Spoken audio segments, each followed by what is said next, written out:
नमस्कार साथियों। तो चलिए आज के दैनिक जागरण में क्या खास खबरें हैं उन्हें हम लोग एक एक करके देख लेते हैं। और ये दैनिक जागरण का राष्ट्रीय संस्करण है, तो इसमें आप लोगों को महत्वपूर्ण खबरें ही देखने को मिलेंगी। एक मुद्दा हमारे देश में काफ़ी चर्चा में बना हुआ है और कई बार आप देखेंगे सुप्रीम कोर्ट और हमारा इलेक्शन कमीशन ऑफ इंडिया, भारतीय निर्वाचन आयोग सरकार को ये दिशा निर्देश भी दे चुका है, उनसे सवाल भी कर चुका है। लेकिन मुझे लगता है कि कभी ये दोनों, चुनाव आयोग या हमारी अदालत, सरकार के सामने लाचार नजर आती है। आपने देखा होगा जब भी किसी राज्य में विधानसभा चुनाव हो या आपके लोकसभा चुनाव हो, तो हर पार्टी की तरफ से आप तरह से कहिए वादे करना शुरू कर देते हैं कि हमारी सरकार आई तो हम स्कूटी देंगे, कोई कहता है कि हम बिजली देंगे, कोई कहता है हम लोग ये देंगे, कोई कहता है हम लैपटॉप देंगे, कोई कहता है हम 12,000 देंगे, कोई कहता है 6,000 देंगे, कोई कहता है 15 लाख देंगे। लेकिन इसका अंततः बोझ हम आप पर पड़ता है, आम आदमी पर पड़ता है। और इसका उदाहरण सबसे अच्छा ये है कि आप लोग एक समय पहले जी देखते थे, जो आज के समय में आप देखिए 5 रुपए का आ रहा है, वो एक समय 2 रुपए का आता था। साबुन आप लोग लेते थे, कपड़े धोने की साबुन तो लेते होंगे हर कोई, तो एक समय जो 5 रुपए का आता था अब वो 10 का हो गया। समझ रहे हैं आप लोग। और आप में से कई लोग ये भी कहते रहते हैं कि हम तो भाई टैक्स नहीं देते हैं। इनडायरेक्ट टैक्स हर कोई देता है, चाहे वो आप देखिए मुकेश अंबानी हो या फिर आप हो या हम हो या कोई भी आप देखिए रिक्शा चालक भी हो। जनता को बताएं कैसे पूरे करेंगे चुनाव के दौरान किए गए वादे। चुनाव आयोग ने राजनीतिक दलों को लिखी है चिट्ठी, कहा वित्तीय स्थिरता पर ऐसे वादों के दूरगामी परिणाम होंगे। और आयोग ने आदर्श आचार संहिता में संशोधन का भी दिया प्रस्ताव और वित्तीय व्यवहारिकता पर वोटों को सही जानकारी देने को भी कहा है। और बिहार में ओबीसी की सीटों को सामान्य मानते हुए नगर निकाय चुनाव का आदेश दिया गया है। एक बात और आप लोगों को बता दूं कि आप देखिए अभी हिमाचल प्रदेश और गुजरात में भी चुनाव हैं आपके, तो अभी जो सरकार की तरफ से फ्री राशन दिया जा रहा था और बढ़ा दिया गया उसे। और अभी हमारे प्रधानमंत्री साहब के द्वारा रेवड़ी शब्द का उपयोग किया था इन मुफ्त की योजनाओं को। लेकिन आप देखिए कि उनकी सरकार ने भी ये काम किया है, उनकी पार्टी ने भी एक काम किया है, तो वो किस पर आप उंगली उठा सकते हैं जब आपने भी वही काम किया हो। या फिलहाल आप लोग दो संस्थाओं के बारे में याद रखिए। एक तो भारतीय निर्वाचन आयोग के बारे में, जिसकी स्थापना 25 जनवरी 1950 में हुई थी और नई दिल्ली में हेडक्वार्टर देखने को मिलेगा। और पहले हमारे मुख्य चुनाव आयुक्त सुकुमार सेन थे। और आप लोगों को मालूम होना चाहिए संवैधानिक संस्था है, संविधान के अनुच्छेद 324 के तहत इसकी स्थापना की बात की गई है। और 25 जनवरी को आप देखते हैं मतदाता दिवस भी मनाया जाता है, तो ये भी आप लोग याद रखिएगा। इसमें एक बात और आप लोगों को मालूम होना चाहिए।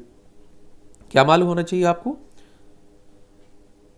ये क्वेश्चंस कई बार पूछ लेता है कि आपकी सुप्रीम कोर्ट से भी क्वेश्चंस आ जाता है। तो भारतीय सर्वोच्च न्यायालय की बात करें, उच्चतम न्यायालय की बात हो रही है, तो इसकी स्थापना आप देखेंगे 1 अक्टूबर 1937 में फेडरल कोर्ट ऑफ इंडिया के रूप में हुई थी। लेकिन 28 जनवरी 1950 में सुप्रीम कोर्ट ऑफ इंडिया के रूप में इसकी स्थापना आ गई थी। ठीक है। और ये भी एक संवैधानिक संस्था है।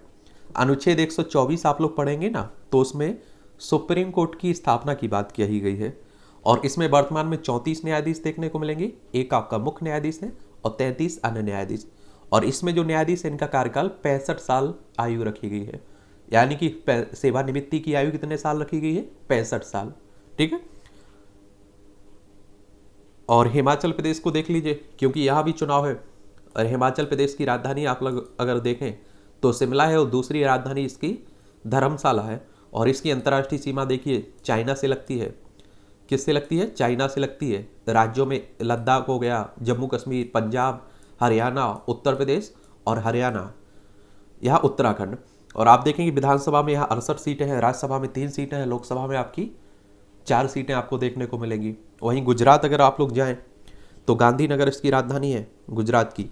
और आप देखिए अंतर्राष्ट्रीय सीमा इसकी पाकिस्तान से लगती है। राज्यों में आपका राजस्थान, मध्य प्रदेश इसका पड़ोसी है और महाराष्ट्र आपको देखने को मिलेगा।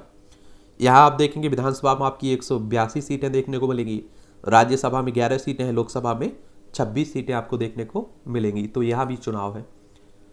और एक बात और आपको मालूम होना चाहिए कि देखिए हमारे देश की जनता इतनी मुफ्तखोर नहीं है कि उन्हें फ्री फ्री की आदत पड़ गई हो। आप देखिए अगर उन्हें, आप सोचिए, आप फ्री ना उपलब्ध करवा कर उन्हें रोजगार उपलब्ध करवाते तो वो कभी आपकी फ्री की कुछ योजना ना लेना चाहे। इसी तरह से आप देखिए किसानों के कर्ज माफी की बात होने लगती है। अरे भाई उनकी कर्ज माफी मत करिए, उनकी फसलों के दाम अच्छे से दिला दीजिए, उन्हें और जो सिंचाई दवाई की सुविधा है वो उपलब्ध करवा दीजिए। लेकिन वो उपलब्ध नहीं करवाएंगे, फिर इनकी राजनीतिक रोटियां कैसे सेकेंगी।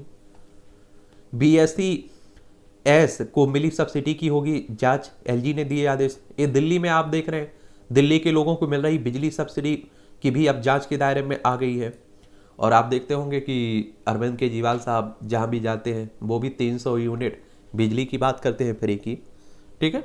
और फरवरी 2018 में दिल्ली विद्युत नियामक आयोग ने सब्सिडी की राशि को सीधे उपभोक्ता के बैंक खाते में भेजने की सिफारिश की थी और दिल्ली सरकार ने इसे अभी तक लागू नहीं किया है। उपराज्यपाल सचिवालय ने इसे लेकर मुख्य सचिव को जांच के आदेश दिए हैं।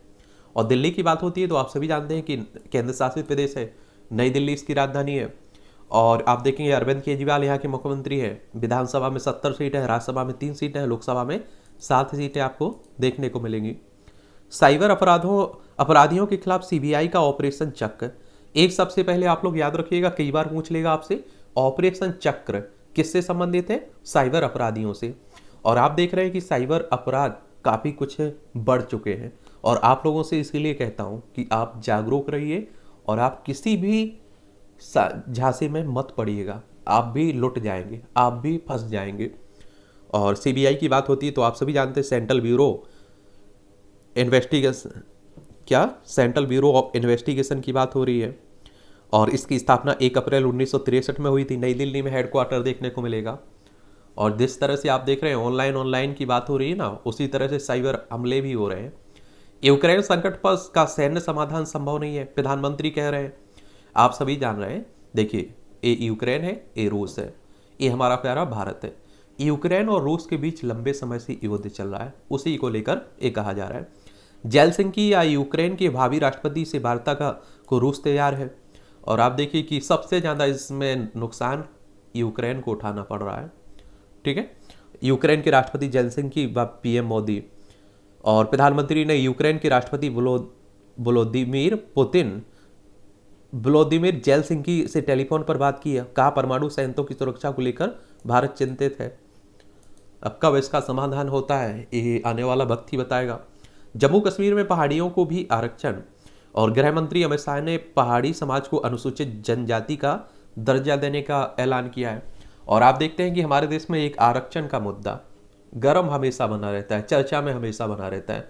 और आप लोग देखते होंगे कि इससे क्वेश्चंस भी आपकी परीक्षाओं में पूछे जाते हैं और इस पर बड़े न्यूट्रल होकर आप लोग जवाब दिया करिएगा। चाहे मुख्य परीक्षा में आप लोग आंसर लिख रहे हो या आप निबंध लिख रहे हो या आप इंटरव्यू में बैठे हुए हैं, आप एक पक्ष में देख लीजिएगा कि आरक्षण आपसे कहा जाए और आप उसके पॉजिटिव पॉइंट बता दें, नेगेटिव भूल जाएं, या फिर आप लोग पॉजिटिव पॉइंट भूल जाएं, नेगेटिव बताना शुरू कर दें। तो पूरा न्यूट्रल रखना है आपको। कहा जस्टिस शर्मा समिति की सिफारिश पर किया जाए अमल और लड़वाना चाहते हैं कुछ लोग पर आप सत्ता के लोभियों से बचे। अनुच्छेद 370 और 35 से निरस्त होने के बाद ही ऐसा हो पा रहा है। यह भी बोले अमित शाह, पहले लोकतंत्र का मतलब 87 विधायक, 6 सांसद और 3 परिवार थे और अब बाहरी पहाड़ियों और गरीब जनता की भी है। कांग्रेस शासनकाल में 2006 से 2014 तक प्रदेश में आप देखें 4766 आतंकी घटनाएं हुई और अनुच्छेद 370 हटने के बाद 2019 से अब तक केवल 721 घटनाएं हुई। और जम्मू कश्मीर के 27 लाख परिवारों को 5 लाख तक का स्वास्थ्य का पूरा खर्च सरकार उठा रही है। अनुच्छेद 370 हटाने से पिछड़े दलित और आदिवासी पहाड़ियों उनका अधिकार मिला है। सफाई कर्मचारियों के पास कोई अधिकार नहीं था, अब उन्हें उनका हक मिला है। और आप देखेंगे बरसों से लखनपुर में टोल टैक्स लगता था जिसे अब बंद कर दिया गया है। आपने देखा होगा 2019 की बात है, जम्मू कश्मीर को यहाँ से 370 और 35 से हटा के 2 भागों में बांट दिया गया था, लद्दाख और आपका जम्मू कश्मीर। लद्दाख की सीमा आप देखेंगे लेह है, लद्दाख की राजधानी लेह है और दोनों केंद्र शासित प्रदेश है। इसकी सीमा चाइना, अफगानिस्तान और पाकिस्तान से लगती है। राज्यों में इसकी जम्मू कश्मीर और हिमाचल प्रदेश से लगती है। जम्मू कश्मीर की सीमा केवल पाकिस्तान से लगती है। राज्यों में इसकी सीमा लद्दाख, हिमाचल प्रदेश, पंजाब से लगती है। यहाँ आने वाले समय में चुनाव है, दिल्ली की तरह यहाँ विधानसभा भी होगी, तो उसी को लेकर आप देख रहे हैं कि हमारे होम मिनिस्टर साहब दौरा कर रहे हैं। हर चुनौती से निपटने को तैयार है वायुसेना। ये आप देखें, वायुसेना प्रमुख air chief marshal BR Chaudhary ने कहा है, और पूर्वी लद्दाख में वास्तविक नियंत्रण रेखा LAC पर सैन्य गतिविधियों गतिरोध में सैन्य चीन से निपटने के लिए वायुसेना के सभी उचित कदम उठाए। ये यहाँ आप देखिएगा, एक हिस्सा अभी भी आप देखते हैं कि चाइना के कब्जे में बना हुआ है, यही आप लोग देखते हैं, इसी की बात हो रही है, ठीक है। और जम्मू कश्मीर के DGP जेल का हत्यारोपित गिरफ्तार हुआ है। अभी आपने देखा होगा कि जम्मू कश्मीर के पुलिस महानिदेशक हेमंत कुमार लोहिया की हत्या कर दी गई है, तो उन्हीं को लेकर बात हो रही है, ठीक है। और क्वांटम साइंस में योगदान के लिए 3 वैज्ञानिकों को भौतिकी का नोबेल पुरस्कार मिला है।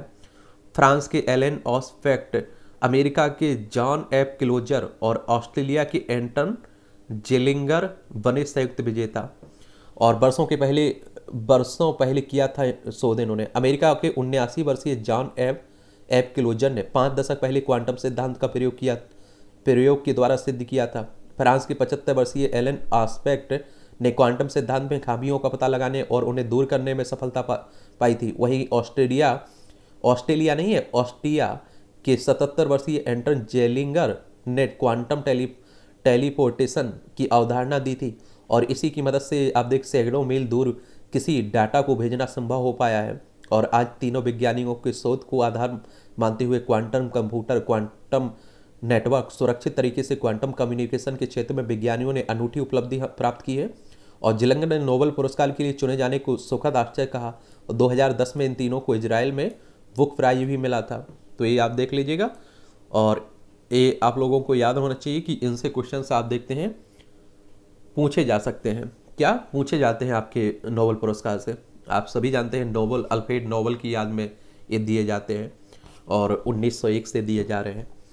अभी घोषित होने अन्य विजेताओं के नाम: बुधवार को रसायन और गुरुवार को साहित्य के नोबेल विजेताओं का ऐलान होना है। शांति के नोबेल विजेता के नाम की घोषणा शुक्रवार को, और अर्थशास्त्र के नोबेल विजेता के नाम की घोषणा अगले सोमवार यानी 10 अक्टूबर को होगी।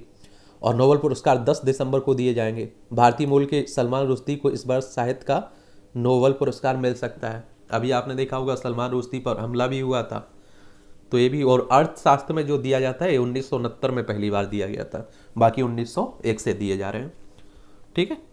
उत्तरकाशी में हिमस्खलन की चपेट में आने से 4 की मौत और 26 लापता हुए हैं। ये उत्तराखंड की बात हो रही है, और आप सभी जानते हैं उत्तर प्रदेश से अलग करके बनाया गया था उत्तराखंड। देहरादून इसकी राजधानी है। इसकी अंतर्राष्ट्रीय सीमा चाइना, नेपाल से लगती है। राज्यों में हिमाचल प्रदेश और उत्तर प्रदेश से लगती है। विधानसभा में 70 सीटें हैं, राज्यसभा में 3 सीटें हैं, लोकसभा में 5 सीटें देखने को मिलेंगी। यहाँ पुष्कर सिंह धामी यहाँ के मुख्यमंत्री हैं, ठीक है। अब ये जो दिल्ली में आप देखिए उठापटक चल रहा है, और बीजेपी और खासकर आप देखिए अरविंद केजरीवाल के बीच जनता को मिल रही मुफ्त बिजली रोकना चाहते हैं LG। ये चीफ मिनिस्टर साहब कह रहे हैं। LG की जांच के आदेश असंवैधानिक और राजनीति से प्रेरित हैं, ये यहाँ के उप मुख्यमंत्री मनीष सिसोदिया कह रहे हैं। और एक बात और आपको बता दूं, इस मामले को लेकर कि आप देखिए राज्यपाल यहाँ उपराज्यपाल ताकतवर है या चीफ मिनिस्टर जो चुना रहता है, आपका अदालत में भी ये मामला पेंडिंग में पड़ा हुआ है। क्योंकि आप सभी जानते हैं कि उपराज्यपाल हो या फिर राज्यपाल हो, ये जनता के प्रति जवाबदेह नहीं होते हैं। इन्हें जनता के बीच 5 साल में नहीं जाना होता है। लेकिन जो चीफ मिनिस्टर होता है, उसके विधायक होते हैं, उसे जनता के बीच जाना होता है और जनता के प्रति जवाबदेह रहना होता है। और इसीलिए आप देखते हैं कि CM के पास शक्तियां होती हैं। लेकिन दिल्ली के मामले में उल्टा देखने को मिलेगा। 2080 low floor electric AC feeder बस खरीदी की दिल्ली सरकार की बात हो रही है।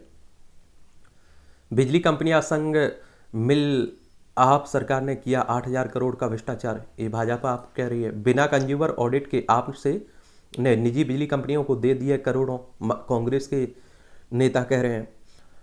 पेट में थे कोकेन से भरे 50 कैप्सूल, गिरफ्तार अफ्रीकी के देश लाइबेरिया के एक नागरिक के। और इस तरह की आप देख रहे हैं कई घटनाएं हो रही हैं हमारे देश में। 5 सड़कों का जीर्णोद्धार करवाएगी दिल्ली सरकार। अतिक्रमणों का पता लगाने को सैटेलाइट मैपिंग जियो फिशिंग जरूरी है, सुप्रीम कोर्ट कह रहा है। और बाल चिकित्सा आपात विभाग शुरू हुआ है ये द्वारका सेक्टर 9 में, इंदिरा गांधी अति विशिष्ट अस्पताल में। और ये मंदिर मार्ग स्थित काली बड़ी दुर्गा पूजा पंडाल में दर्शन के लिए उमड़ी श्रद्धालुओं की भीड़। अब आप देखिए कल लास्ट दिन था, तो भगवान जो भक्त होंगे वो जाएंगे ही। प्लेटफॉर्म टिकट 3 गुना महंगा हुआ है। एक समय आप देखते थे कि कितने का, 2 रुपये का मिला करता, 5 हुआ, फिर आप देखिए बढ़ता जा रहा है। आप कूड़े की रावट जलाकर भाजपा के खिलाफ प्रदर्शन आम आदमी पार्टी ने। और आम आदमी पार्टी की बात होती है तो देखिए अन्ना हजारे आंदोलन के बाद, अन्ना आंदोलन के बाद आप देखिए 2012 में इसकी स्थापना हुई थी। और भाजपा आप देखते हैं कि 1980 में इसकी पार्टी की स्थापना हुई थी। वर्ष में अब 21 दिन बंद रहेगी शराब की दुकानें दिल्ली में। पुरानी आबकारी नीति, यहाँ आबकारी नीति भी काफ़ी चर्चा में रही, आपने देखा होगा। गुरुद्वारा बंगला साहिब में नवंबर से संचालित होगी कार्डियो यूनिट। और पीयूसी प्रमाण पत्र के बाद भी हवा में जहर घोल रहे हैं वाहन, विशेषज्ञ कह रहे हैं। और विशेषज्ञों ने दावा किया है पीयूसी जांच में मुख्यतः कार्बन मोनोऑक्साइड व हाइड्रोकार्बन पर ही फोकस रहता है। PM 2.5 की महीन प्रदूषक कण इस जांच में शामिल नहीं है, जबकि दिल्ली के वायु प्रदूषण में PM 2.5 बड़े स्तर पर शामिल है। और दिल्ली में तो आप देखते हैं कि सांस लेना दुश्वार हो जाता है, इतना वायु प्रदूषण फैल जाता है। 1.5 दशक में वायुसेना ने से रिटायर्ड हो जाएंगे MiG-29, जगुआर और मिराज। ये 3 हमारे विमान हैं। एक तरह से लड़ाकू विमानों के बेड़े के लक्ष्य को नहीं होगी समीक्षा। और अभी हैं विमानों के 31 बेड़े, 2042 तक इनमें तक इसे 42 करने का रखा गया है लक्ष्य। और आप सभी जानते हैं, देखिए हमें जल सेना, थल सेना, वायु सेना को मजबूत रखना होता है, क्योंकि हमारे जो पड़ोसी हैं ना, आप देखिए हमें शांति से रहने भी नहीं देते हैं। महिला मुक्केबाज जैस्मिन लेम्बोरिया की सेना में हवलदार पद पर नियुक्ति हुई है। और अगले साल से होगी महिला अग्निवीरों की भर्ती भी। आपने देखा है तीनों सेनाओं में भर्ती को लेकर जो आपकी अग्निपथ योजना आई हुई है ना, उसी की बात हो रही है। PM साहब प्रधानमंत्री आज हिमाचल को सौंपेंगे 3650 करोड़ की परियोजना है। अब आप देखिए चुनाव है तो आप सभी जानते हैं। और फैजाबाद नहीं, अब छावनी परिषद अयोध्या, ये आप लोगों को मालूम होगा अयोध्या में भव्य राम मंदिर भी बन रहा है। और फैजाबाद को अब अयोध्या के नाम से भी आप लोग जानते हैं। ये मामला आप देखते हैं कि बहुत लंबे समय तक अदालत में भी चला है। एयरफोर्स डे पर वायुसेना को मिलेगी नई कॉम्बैक्ट यूनिट। और भारतीय सेना जैसी होगी यूनिफॉर्म, लेकिन रंग और पैटर्न होगा अलग। अब तक की सबसे बड़े फ्लाई पास्ट में 3 प्रचंड समेत 83 एयरक्राफ्ट लेंगे हिस्सा इसमें। और 8 अक्टूबर को 90 साल की हो जाएगी वायुसेना, भारतीय वायुसेना। हिमाचल व गुजरात विधानसभा चुनाव की 15 के आसपास हो सकती है घोषणा, 15 तारीख के। चीन सीमा पर सेना के जवानों के साथ दशहरा मनाएंगे रक्षा मंत्री हमारे, और राजनाथ सिंह है ना हमारे रक्षा मंत्री। और चीन की बात होती है तो देख लीजिए, लद्दाख, हिमाचल प्रदेश, उत्तराखंड, सिक्किम, अरुणाचल प्रदेश, 5 राज्यों की सीमा लगती है हमारी चाइना से। UGC ने विश्वविद्यालय परिसरों में रैंकिंग से निपटने को उपाय सुझाए हैं। ये आप देखिए अब तो बहुत कम हो चुका है, लेकिन पहले आप देखते थे कि रैंकिंग हुआ करती थी, कई छात्रों की जान भी चली जाती थी। ठीक है। घरेलू हिंसा कानून लागू होगा या वरिष्ठ नागरिक लागू कानून, तय करेगा सुप्रीम कोर्ट। हाई कोर्ट और निचली अदालत ने सीनियर सिटीजन एक्ट में बेटी बहू को घर खाली करने का दिया है आदेश। बहू ने सुप्रीम कोर्ट में याचिका दाखिल कर घरेलू हिंसा कानून के तहत ससुराल में रहने का मांगा अधिकार। तो उसी को लेकर बात हो रही है। और एक बात और आपने देखा होगा, इस तरह के मामले कई आते रहते हैं। अब इस पर विजय पाना है, देख लीजिए। और आप लोगों को ये मालूम होना चाहिए 5 ट्रिलियन का लक्ष्य रखा गया है इकोनॉमी की। लक्ष्य तो हम लोग बहुत कुछ रख लेते हैं। 2022 तक हम लोगों ने किसानों की आय दोगुनी करने का लक्ष्य रखा था, लेकिन क्या हुआ? अगर किसी की हो गई है तो अच्छी बात है। इस तरह के कार्टून आप देखते हैं कई एग्जाम में पूछा जाता है, और उस पर कुछ शब्द लिखने होते हैं आप लोगों को, तो सोचा करिए, लिखा करिएगा इस पर।